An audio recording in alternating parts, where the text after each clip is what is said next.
আগে এই ছবিটা দেখেন, পরে এই ছবিটা দেখেন। কি দুইটা ছবি দুই রকম না?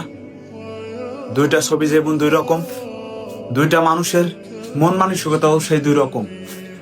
সিমরান লুবাবা পাপ থেকে মুক্তি পাওয়ার জন্য অল্প বয়সে সে বিয়ে করে ফেলেছেন, আর এই পাশে যে মেয়েকে দেখতেছেন এগুলাতে পাপ করার জন্য এখনো বিয়ে করতেছেন না।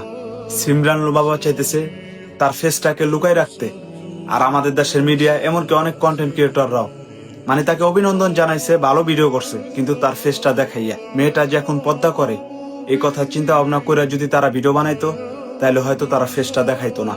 সে চাইতেছে ফেস লুকাইতে, আর তার আবারে ভিডিওর মাধ্যমে ফেস বের করে দিতেছে। তবে দোয়া করি বোন, আল্লাহ যেন তোমাকে এবং তোমার স্বামীকে নেক হায়াত দান করেন। আল্লাহ যেন তোমাদের এই দুইজনকে সারা জীবন একসাথে রাখে, এমনকি দুইজনকে যেন সবসময় দিনের পথেই রাখে। দোয়া রইল বোন।